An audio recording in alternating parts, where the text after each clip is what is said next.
Jananim Sharadam Devim Ramakrishnam Jagadgurum Parapadme Tayo Shritva Pranamami Mahu Mahu. Taking shelter at the feet of the divine Universal Mother and Sri Ramakrishna, teacher of the world. We salute them again and again. So normally this time of day, on this day, Saturday, we normally have a whole series, Life of Holy Mother.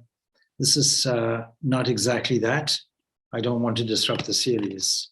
So we'll simply take a few readings that may be relevant, giving us some insights and also seeing the worth and value, tremendous divinity of what we call Holy Mother, and trying to relate to her a very difficult subject in many ways, because although her divinity is evident, her ordinariness seems to obscure it. I have in front of me a book called Eternal Mother. It is a compilation from various authors.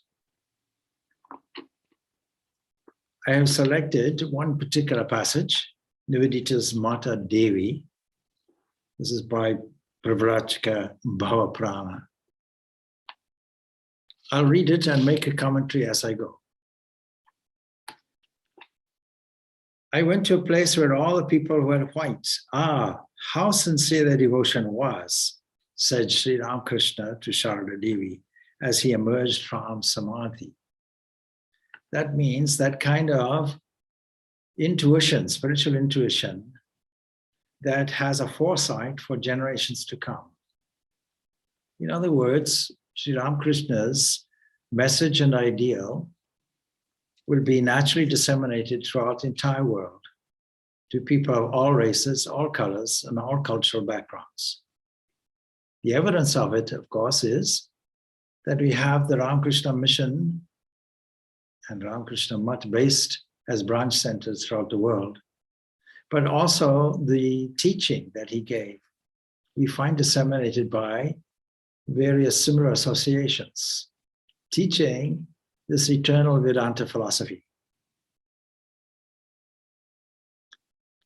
It is one thing to teach the philosophy, but it is another one to be so proximate in time to what is regarded by most people, or many people certainly, as an entity that descended. That is the cosmic balancing power, arranging itself from time to time to change the direction, the course, or make a correction in the historical course of time. And so, Mother related this incident that he mentions to imply that they would have many foreign devotees. Foreign, of course, if you're Indian, and obviously everybody who lives in a land, everybody else is a foreigner. She said, at that time, I could not even imagine that there would be foreign devotees. I was at a loss to think who these white people might be. Then it goes on to say, born in Ireland, so evidently a white person, Margaret Elizabeth Noble went to India in January 1898. She went at the behest of Swami Vivekananda. His call was a call of service to the women of India. And then on the 17th of March, Swami Vivekananda took her and two American women to Bhagbazar to meet the mother in the place that we call Ma's house there. And to Nivedita, it was an important event that she noted in her diary like this. A day of days, she says, Mother greeted each of them affectionately as my daughter, and even gave them the fruit she had offered in her worship to Sri Ramakrishna.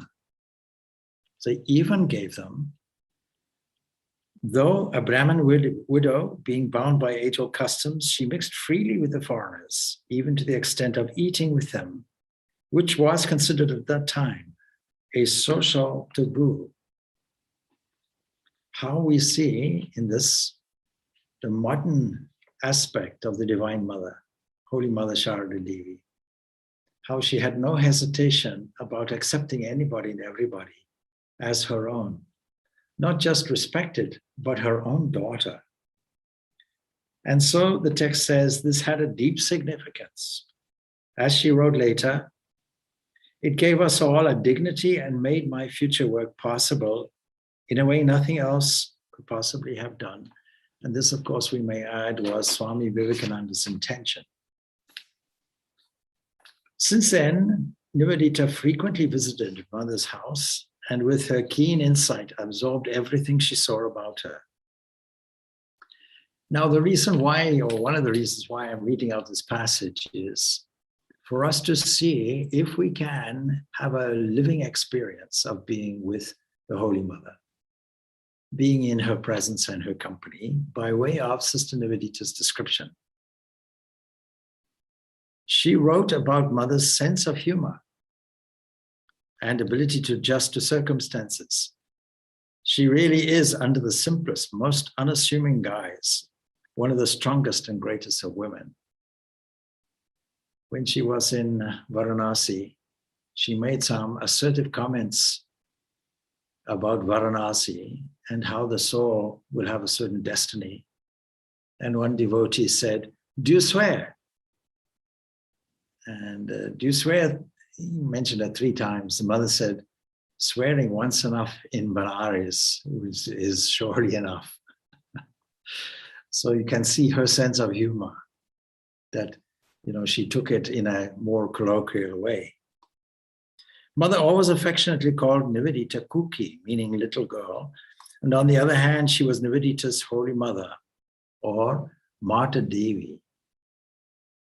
Why did Nivedita take so much interest in her, says the author? Is it because she was the wife of her guru's guru? Nivedita constantly argued with Swami Vivekananda, whereas she could not argue with the mother. Nivedita had at last discovered the ideal woman, the ideal Indian woman, because that's what she was looking for, but actually the ideal woman overall. She found her to be the manifestation of motherhood with a universal outlook.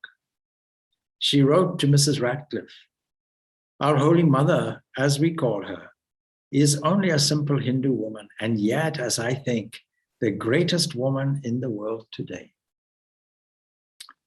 Within 2 months of Nivedita's first meeting with Mother, she had described her as one of the strongest and greatest of women. What great strength she had to live in the Nahapat all those years. What great strength she had to surreptitiously and silently support her consort. And we see that Ramakrishna and Holy Mother are 2 sides of the same coin. It is quite evident that they are different aspects of each other. So she says, and almost within a period of only 5 years, her outlook changed to the greatest woman in the world today. This was Sister Nivedita's point of view. Then she describes at the mother's house. After touring North India with Swami Vivekananda, Nivedita returned to Calcutta in November 1898. She insisted on being made a guest, self-invited at Holy Mother's house at the Bospara Lane, Bazaar. Swami Vivekananda negotiated with all concerned, and a room was spared for her on the ground floor near the entrance. This is a radical thing. We don't consider it radical today. But let's consider in the days of the British Raj, how it was radical. I come from a land also where at one time in the country's history, any form of racial admixture was very, very difficult, very constrained. It was not easy because both sides of the racial divide found it very difficult. Found it in some way antisocial from the traditional customary point of view. But here the mother had no objection whatsoever, for she had already taken this Kuki, her little child, into her heart. But some of the Orthodox members of the household felt inconvenienced. They weren't at the level that she was. Nivedita described mother's life as one long stillness of prayer. It would be useful to reflect on that. The other day, I was talking to a group of devotees. We were talking about the stillness of a retreat. I was describing the retreat that we conventionally do there in Dalgan Park and other places. And how when Sri Ramakrishna tells us that from time to time we should live in solitude or go into solitude, what he's really saying is go into silence. And the most talkative thing that we have is in our own heads. We're always constantly chattering. We're always listening to ourselves when we talk. And when we don't talk, we're also listening to this inner chatterbox. So to have, what a beautiful description to say, one long stillness of prayer. Because she keenly observed that her outer life of efficiency and service was always balanced by an inner life of realization and renunciation. Of course, the Holy Mother was very, very busy with relatives, their problems, their difficulties, their constraints.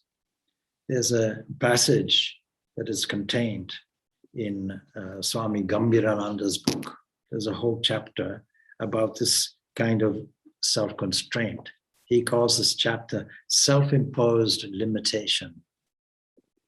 It is as if the glory of the Divine Mother, who, if we regard as much more than a woman, much more than a rural woman, but underneath it all, occasionally exhibited in all her glory and recognized by the fortunate few as the Divine Mother of the universe, as Sri Ramakrishna himself had observed.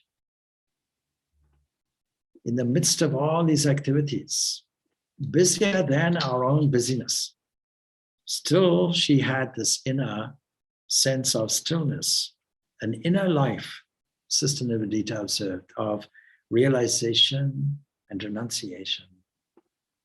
Apart from the work, laughter and singing, don't forget. There's a whole atmosphere of delight, of fun, of joy. We find in the Holy Mother a little girl coming out as well. Nivedita recorded that she had never felt such peace and joyfulness. Not an atmosphere of the cloister, not an atmosphere of dullness or boredom, not an atmosphere of severity. This is truly a spiritual life. Spiritual life is one of inner delight and joy that has to bubble over in a certain sense of humor. And if you're beset by all the problems and difficulties of the world, the greatest antidote is the sense of humor, based on your own blissful base. Nivedita wrote to Mrs. Nell Hammond, "All around gongs are beating and bells are ringing, for it is the time of evening worship. The women in the zenana prostrate before a sacred picture or an image, and then it is the use of Sharada Devi's household, which is really a convent, to go to meditation. For an hour or two, you will see some of the women counting their rosaries quietly, while the mother sits chatting with anyone who is there." Though Mother was very kind to her and treated her like a daughter, Nivedita soon realized that a foreigner in an Orthodox Brahmin family could complicate matters for Mother's relatives. I often think of some of the travelogues of some Western people who go to Africa or South America or India or any of these places, remote villages, not fully aware of the customs and traditions there, and impose their Western mindedness on the scene. And so often it happens, and the simple people tolerate it, but underneath the sensitivity that is there in connection with the various inconveniences and attitudes of orthodoxy, that sensitivity, if we have a loving attitude, should be understood. Nivedita picked up on it.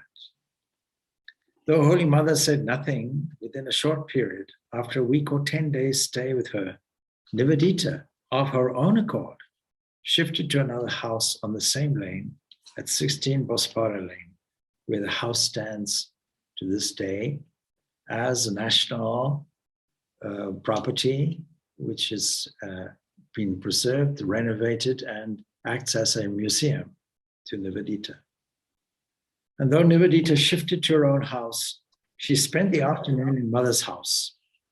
By her express command, I occupied no room apart, but shared the cool and simple dormitory of the others with its row of mats, pillows, and nets against the polished red earthenware of the floor. At Mother's residence, she came in touch with several Orthodox women who were well versed in the epics, dramas, and religious teachings of Hinduism, women whose lives testified to the truth of the values and realizations of Hinduism. This was of special advantage to her. She herself lived the life of a Hindu brahmacharini. Yogin Ma, Golak Ma, Lakshmi Devi, and Gopala Ma were the senior members of the Mother's household, where Nivedita always felt at ease and often participated in their fun. Again, the idea of joy and fun is mentioned.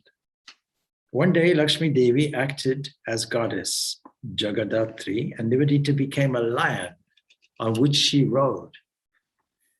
As Mother and the other women were greatly amused, Nivedita went about the room, many times roaring like a lion. Now, if you see pictures of Sister Nivedita, you'd hardly think that that was the case, particularly as she was in charge of a women's or a girls' school and had to keep a level of dignity, and even had to keep this level of dignity when she was around her guru. But here we see, in a natural environment of female companionship, where everyone felt at ease, an atmosphere of sanctity dominated by the presence of the Holy Mother, and all enjoying a great deal of fun. Nivedita always loved to be in Mother's company, in whose calm presence she became transformed into an innocent 5-year-old child, wholly dependent on her mother. We don't see the side of Sister Nivedita when she gives talks, lectures, when she makes rousing speeches in the national interests, when she is situated adamantly, stern and opposed to the British Raj or aspects that were uncomfortable or unfair or unjust. Her passion for India, the dogged insistence on teaching the children about their own cultural values, about their own prayers, about their own national heritage, stories, and insisting that they speak in their own Bengali tongue. We don't see this childlike side of the Sister Nivedita. And yet, before the Holy Mother, she has no other option but to be a child. She would take a mat and kiss it over and over again, and then dust it with great care before spreading it on the floor for Mother. Saralabha Sakar wrote, seeing her, one felt that her life's purpose had been fulfilled by being able to offer this small service to Mother. Nivedita wrote, to me it has always appeared that she, that is Holy Mother, is Sri Ramakrishna's final word as to the ideal of Indian womanhood. But is she the last of an old order or the beginning of a new, she asks. In her, one sees realized that wisdom and sweetness in which the simplest of women may attain.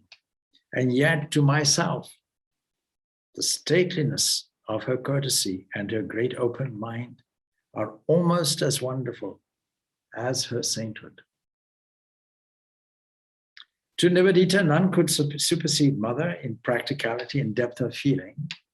Nivedita wrote, I have never known her hesitate in giving utterance to large and generous judgment, however new or complex might be the question put before her.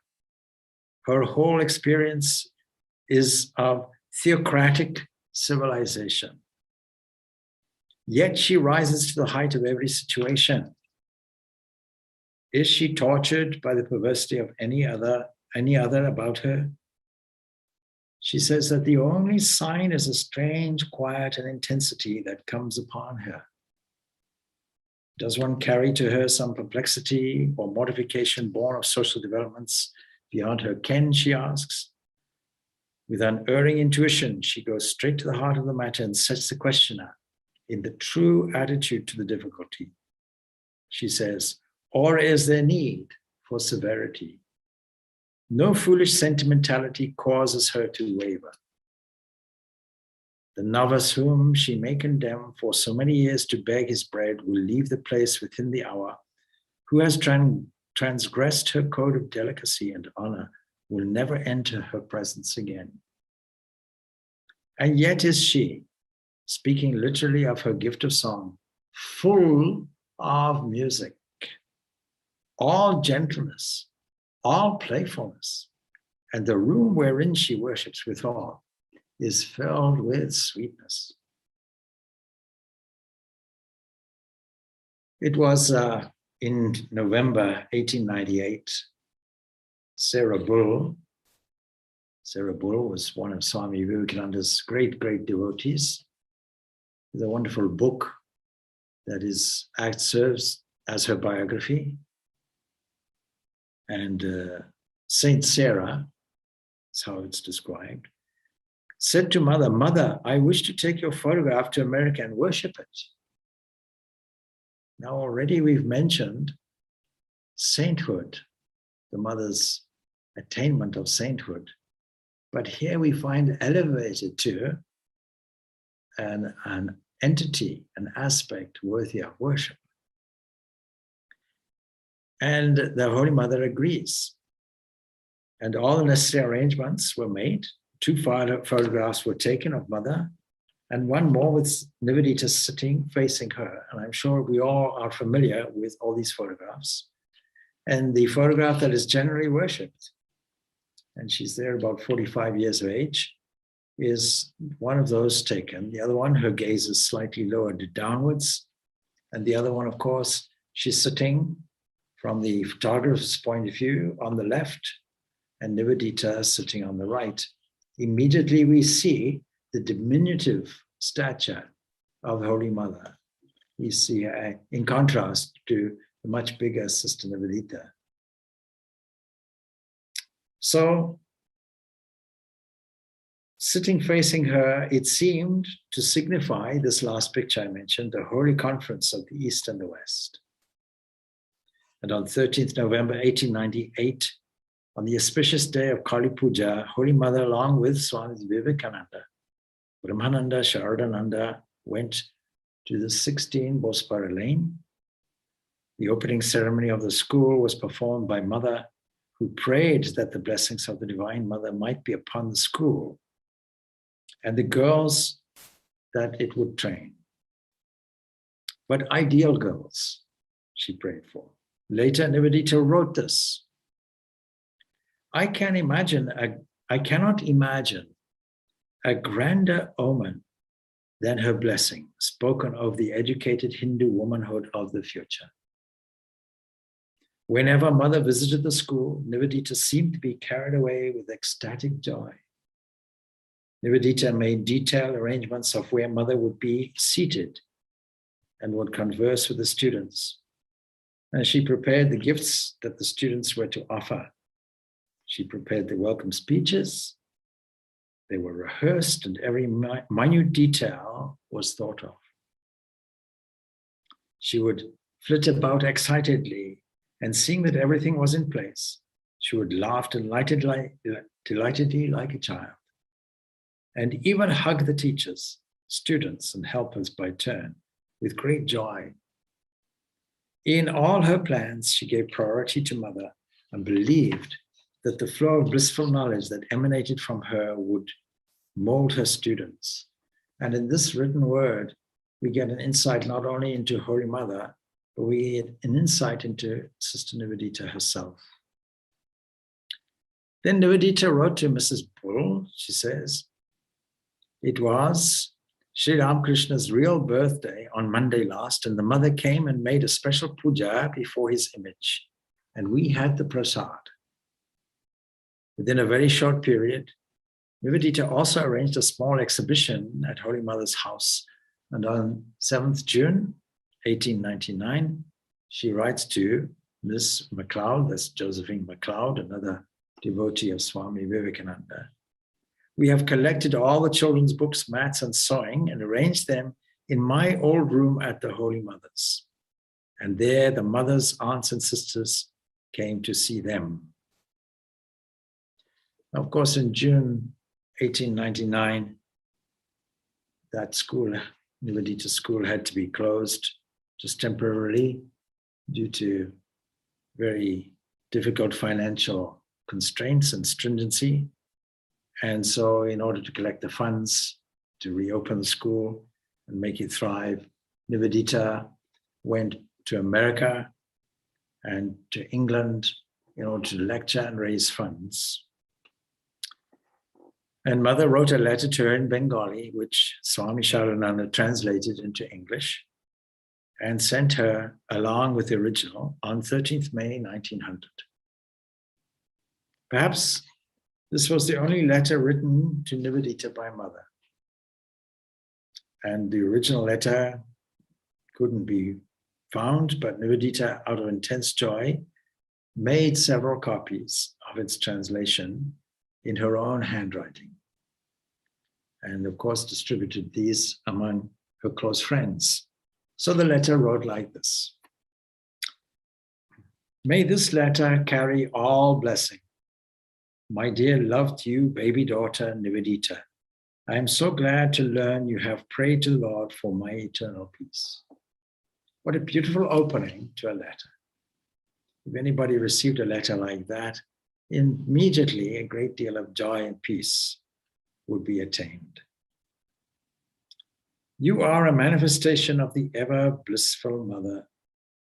I look at your photo, which is with me every now and then, and it seems as if you are present with me. I long for the day and the year when you shall return. May the prayers you have uttered for me from the heart of your pure virgin soul be answered. I am well and happy. I always pray to the Lord that he might help you in your noble efforts and keep you strong and happy. I pray too for your quick return. May he fulfill your desires about the women's home in India, and may that would-be home fulfill its mission in teaching true dharma to all. The Mother made Nivedita aware of the presence of the Almighty pervading in nature and the eternal in the transient, still and silent. In an indrawn, meditative mood, she continued the same letter. He, the breath of the universe, is singing his own praise, and you are hearing that eternal song through things that will come to an end. When somebody writes that, that is the way they are thinking. That is the way they're evaluating the whole flow of the universe, a divine flow working through all names and forms, all manifested. We were reading out the beautiful description of actually how the Mother poetically looks at the universe, in contrast to how you and I might look at the universe. So she says, the trees, the birds, the hills, and all are singing praise to the Lord. The banyan of Dakshinaswara sings of Kali, to be sure, and blessed is he who has ears to hear it. The Mother was delighted to learn that her cookie was spreading the ideals of steadfastness, truth, chastity, righteousness, service, and renunciation of Ram, Sita, Savitri, Dhruva, To the people of America, England, and the mother now continues. My dear, love to you and blessings and prayers for your spiritual growth. You are doing good work indeed. But do not forget you're a Bengali. She had started to learn Bengali. Else I will not be able to understand you when you come back. It gave me such a delight to learn that you are speaking of Dhruva, Savitri, Sita, Rama, and so on there. The accounts of their holy lives are better than all the vain talk of the world. Oh, how beautiful are the name and doings of the Lord. And she signs it, your mother. It's true that from what we have heard and read, that Nivedita always felt like a child, we told like a 5-year-old child in the company of the mother. And during her visit to the West, in spite of all the difficult times that she had to pass through, her mind used to be constantly engaged in the thought of the mother and impatiently wanted to get some news about her. Being in constant touch with mother, Nivedita felt secure, like a bird in its nest after a hard day's toil. Her frequent letters from London prove how much she yearned to get back to India.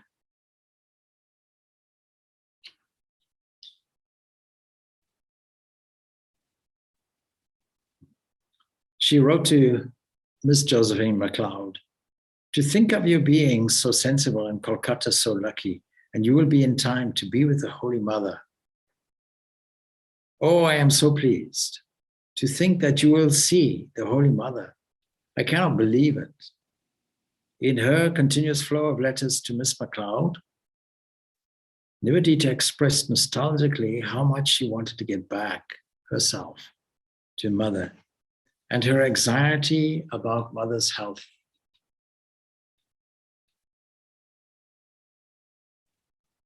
After Nivedita's return to Kolkata in 1902, February 1902, having raised some funds, the school was once again opened.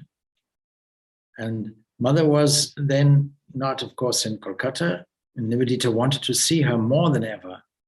And finally, almost a month later, she writes to Miss MacLeod about the mother's return from Jerambati. But she's also anxious about her feeble health.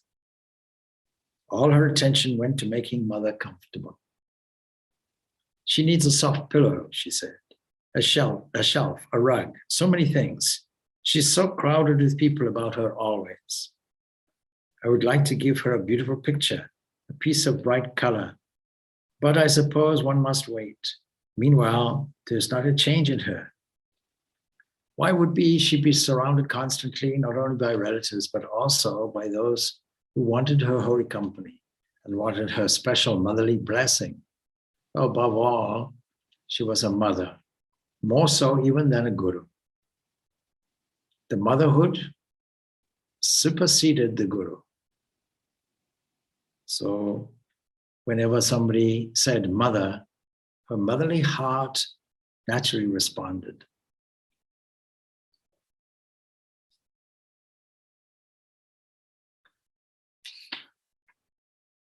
She writes like this. Many times my mother would gladly consent to be with her and travel with her, but her health did not always permit it. Nivedita wrote to Miss MacLeod again, on Wednesday next, we hope to take 100 women and children to the botanical gardens. This also gives us an insight into, just like today in schools, the school tries to take children on a trip, on an interesting trip, a cultural trip. And she goes there by steamer. It's the real birthday of Sri Ramakrishna. Still, I hope Holy Mother will go. She wrote to Mrs. Bull, all evening and starlight and the new moon and prayer. It is like Holy Mother's presence. That too is like the concentrated sweetness of the twilight, especially when she is at worship. Oh, how wonderful. And in 1905, Nivedita had a sudden attack of brain fever. And when she was lying very ill for 2 or 3 weeks, Holy Mother visited her, and finding solace in her presence, She again wrote, "Yesterday, Holy Mother came to see me. So glad I was. So glad I was out of danger. I never saw a face so full of love." We can but imagine. Again, Nivedita writes about the mother's broad outlook. In nothing, perhaps, speak more loudly than in her instant power to penetrate a new religious feeling or idea. I first realized this gift in Holy Mother on the occasion of a visit that she paid us in recent years on the afternoon of a certain Easter day. And after going over our whole house, the mother and her party expressed a desire to rest in the chapel and hear something of the meaning of the Christian festival. This was followed by Easter music and singing with our small French organ. And in the swiftness of her comprehension and the depth of her sympathy with these resurrection hymns, we saw revealed for the first time one of the most impressive aspects of the great religious culture of Sharda Devi. The same power is seen to a certain extent in all the women about her who were touched by the hand of Sri Ramakrishna. But in her, it has all the strength and certainty of some high and arduous form of scholarship. Imagine now, no education, but see the language, arduous form of scholarship, and see the breadth of her mind and breadth of her vision. See how Ramakrishna experienced firsthand the harmony of religions by virtue of their equality, their equanimity. Seeing that in all these systems, you reach the highest. In Islam, through the Sufi path, the mystic path, in Christianity, and in all the paths of the many and varied Hindu aspects and approaches. She also had this great, great breadth. Spontaneously, she had it, overthrowing all the orthodox points of view and digging her heels into the accusations of, you will lose your caste. She didn't care for any of that. Nivedita wrote elsewhere, the same trait came out again one evening when, in the midst of her little circle, the Holy Mother asked my Guru Bhagini, spiritual sister, and myself to describe to her a European wedding. And with much fun and laughter, personating now the Christian Brahmin and again the bride and bridegroom, we complied, but we were neither of us prepared for the effect of the marriage vow. For better, for worse, for richer, for poorer, in sickness and in health, till death us do part. These were the words that drew exclamations of delight from all about us, but none appreciated them as did the mother. Again and again, she had them repeated to her. Oh, the dharmic words, the righteous words, she said. And mother on her part accepted the entire universe within her fold. Though she almost lived in seclusion from the outer society, unlike Sri Ramakrishna, who was always in it, once when Nivedita was invited by her Muslim students to lecture on Islam in Asia at a public hall, mother expressed her extreme joy when she was told about it. On 29th September, Nivedita wrote, it's beautiful to go into her, sitting with her, women around her in the evenings. And here we get a beautiful insight. Her voice, she says, is as young and her laugh as happy as 11 years ago. And every movement is beautiful. Nor is there gray hair yet.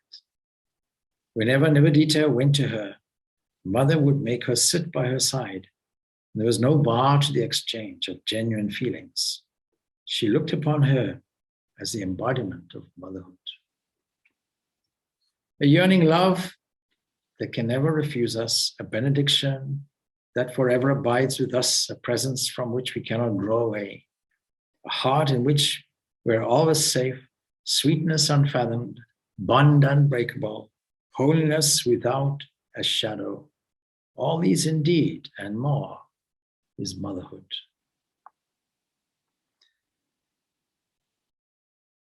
In 1910, when Mrs. Bull was critically ill, Nivedita went to America to see her. In Boston, she went to a church to pray for her and acknowledge that while thinking of Mary, this is the Christian Mary, the mother of Jesus, mother's face flashed in her mind. And I think that's true.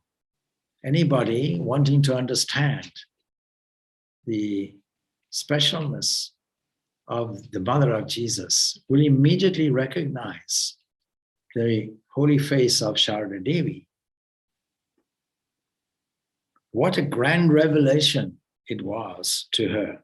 Unable to contain herself, she wrote to Mother immediately from Cambridge, Massachusetts. The letter goes like this. Beloved Mother, this morning early I went to church to pray for Sarah Bull, and all the people there were thinking of Mary, the mother of Jesus. And suddenly I thought of you, your dear face, and your loving look, and your white sari, and your bracelets. It was all there. I thought I had been very foolish to sit in your room at the evening service to Sri Ramakrishna, trying to meditate. Why did I not understand that it was quite enough to be a little child at your dear feet? Dear Mother, you are full of love.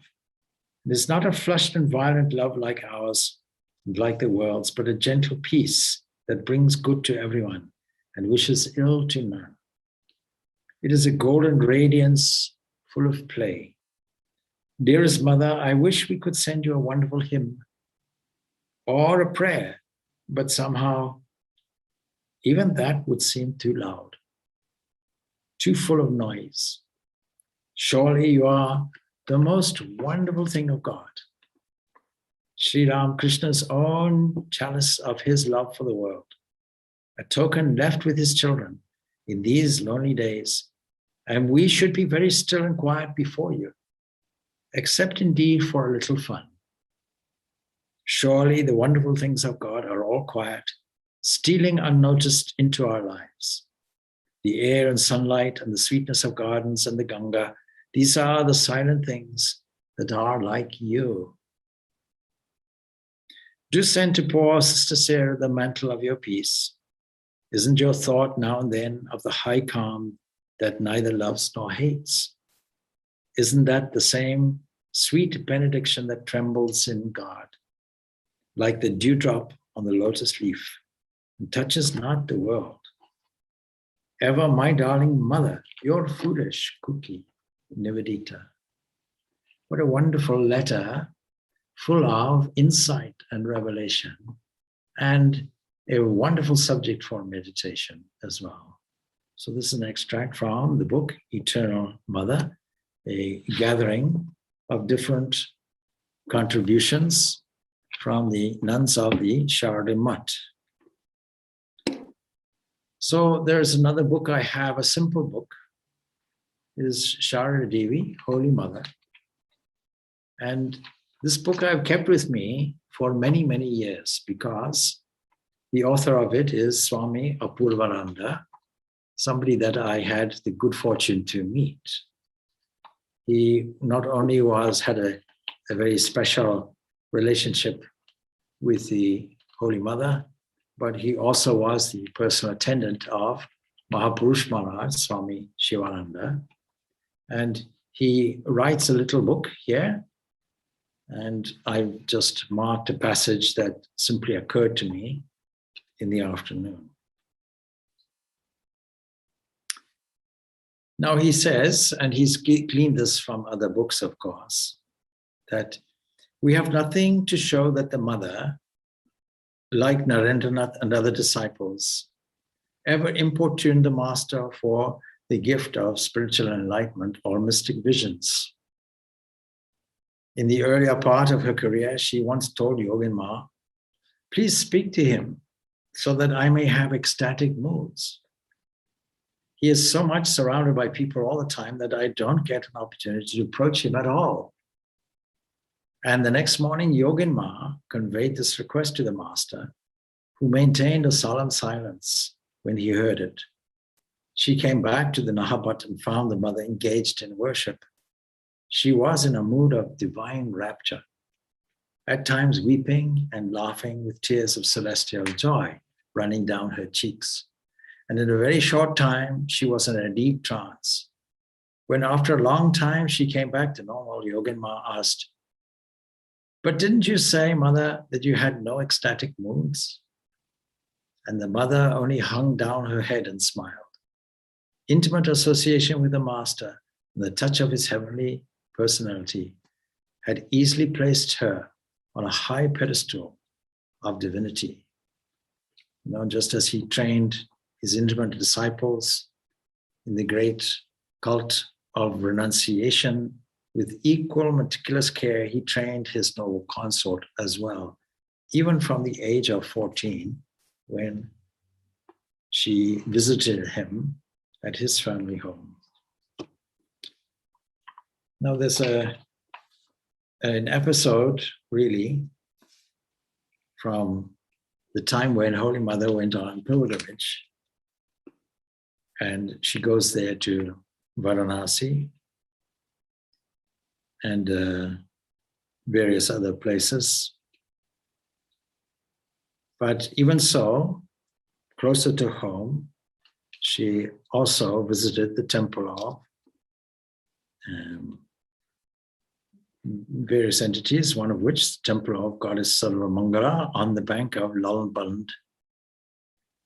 And as she was seated in the temple precinct, she remarked, "Truly, the master's words have come true today." He had said, "My dear, Vishnupur is hidden, Vrindavan, you must see it." And I remonstrated with him. "I'm a woman, how can I see?" But he said, "No, my dear, you will see, you will."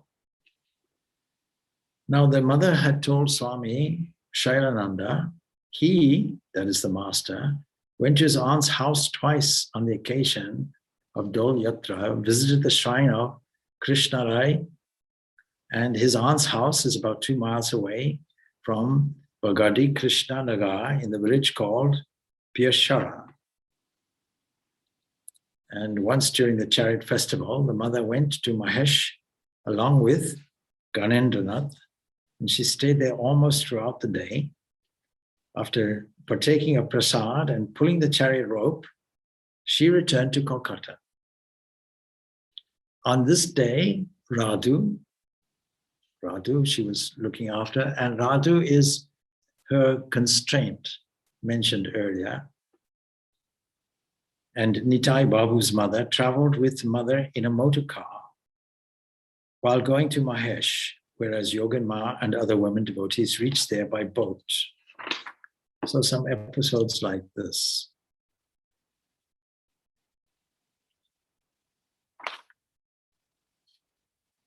In one of her excursions, oh, here it is, yes. In one of her conversations, the mother had told Girija Gupta, the goddess Kali of Kalighat is an awakened deity.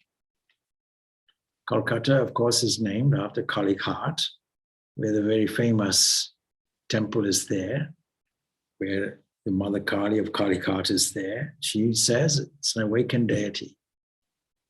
I remember going there once, my only time going there.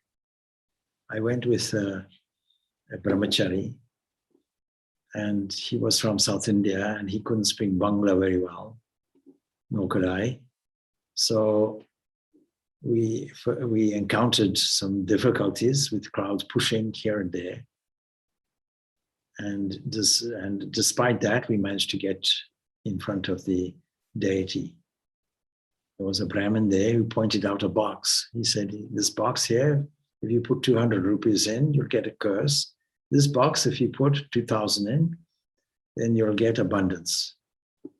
When this got translated to me, I said, "Please tell him that since we are sadhus, we're not afraid of curses, and we have no use for abundance, so we won't give anything.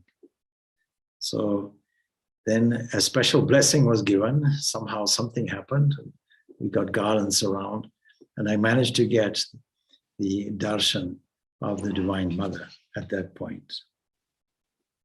So anyhow, she says that she's an awakened deity. One day I went to see the deity, she says.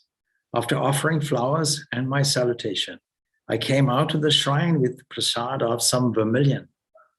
I then thought to myself, there are many married women about here. Let me give this vermilion prasad. Just in the front stood a woman with her face partially veiled. No sooner had I applied the vermilion on the center of her forehead than she startled and moved her head away in a shrug. Thinking that she was hurt, I said, "What happened, my child? Why did you do like this? Were you hurt in the forehead?" The woman remained silent for a few moments and then looked at me with her big eyes. At that time, I saw that she had one more eye on her forehead, on which there was a little smear of vermilion. Good heavens, what a wonderful sight the goddess had revealed to me, she says. Just as I was talking to myself in this way, tears welled up in my eyes. Thereafter, the woman was no more to be seen. We can make our own conclusions about this, but this is just a sample of some of the wondrous visions that the Holy Mother had.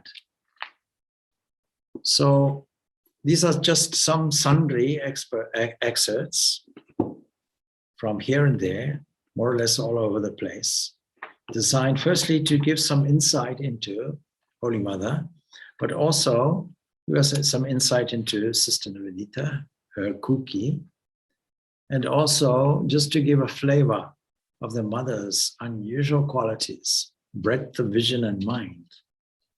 But she's also a very competent teacher.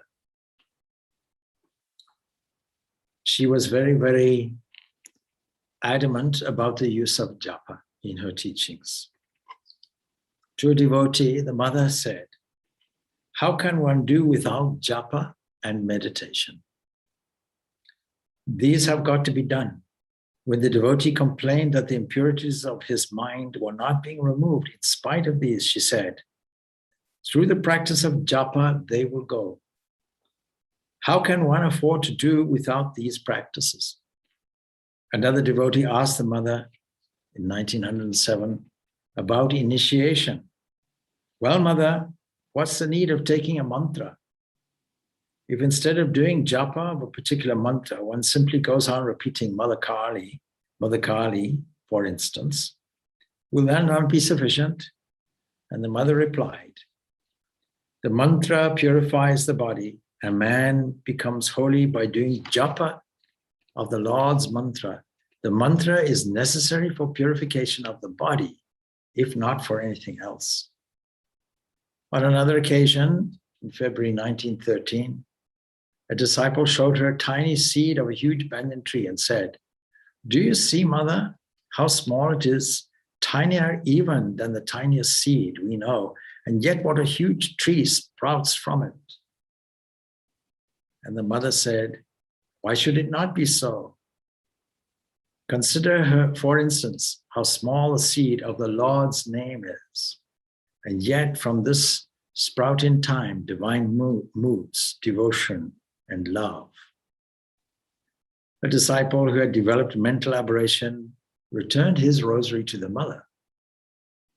When a monk asked her whether he had returned the mantra also, she replied, "Can that ever be?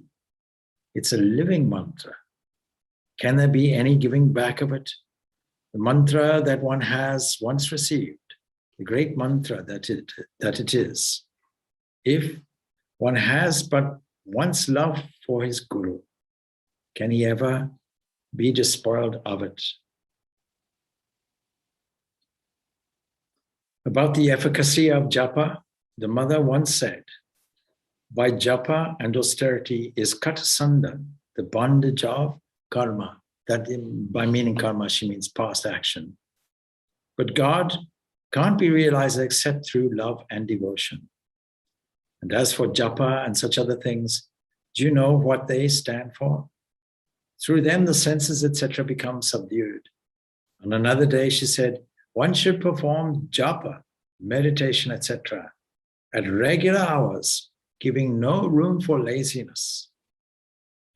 At other times, she declared, if one can repeat the mantra 15 to 20,000 times every day, then it will show results.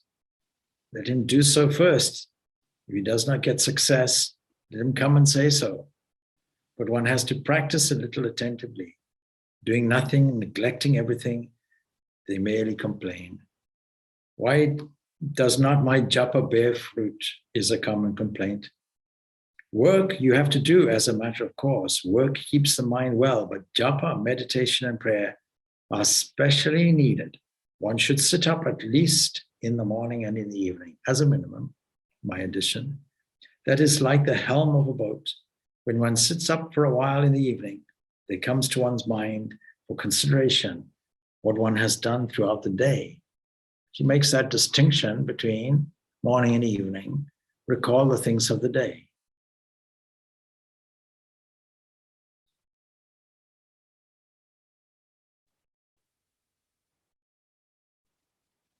There is another place where she tells that even in the midst of all her activities, so busy was she still found time to do japa and to repeat her mantra several thousand times in the day. Japa occupied a very high place in her estimation.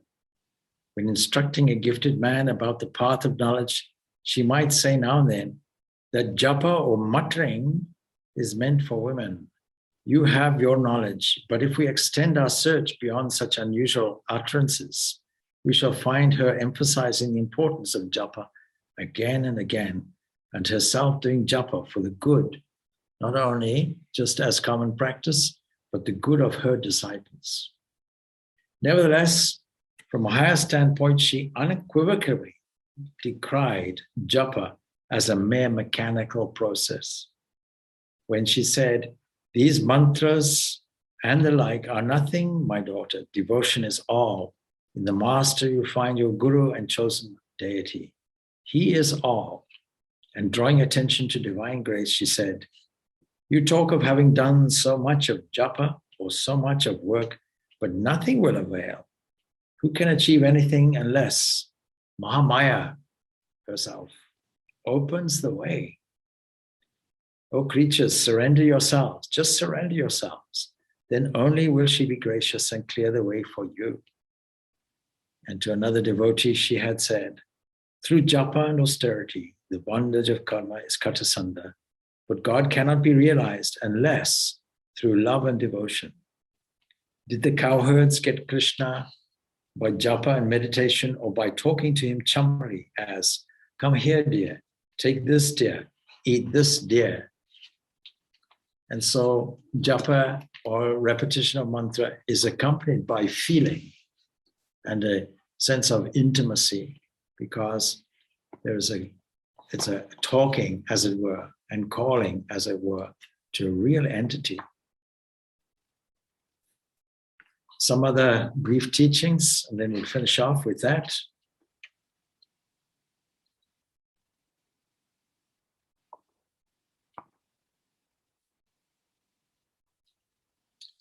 Why is it, asks a disciple, that my mind does not become steady? When I try to think of God, I find it drawn to various worldly objects. See how wisely the mother replies. It is harmful if the mind is drawn to worldly objects like money and members of one's family. Nonetheless, the mind naturally dwells on one's daily activities. If you don't succeed in meditation, what do you think? Practice japa. Japa leads to perfection. One attains perfection through japa. If a meditative mood sets in, well and good. If not, don't force your mind to meditate. Left and right, you see her talking about the use of japa. So with that, we leave that off. And so just to let you know, Swami Vimokshananda, he had his operation successfully done yesterday, but another X-ray was taken today. And so it will be seen by the doctor this evening. And physiotherapy at this moment is due to commence on Monday. And we don't know when he'll be released from the hospital. It depends on the outcome of that. And it will take some time. A lot of recovery time will have to take place. All right. So we leave it there. Om Shanti, Shanti, Shanti. Peace, peace, peace be unto all.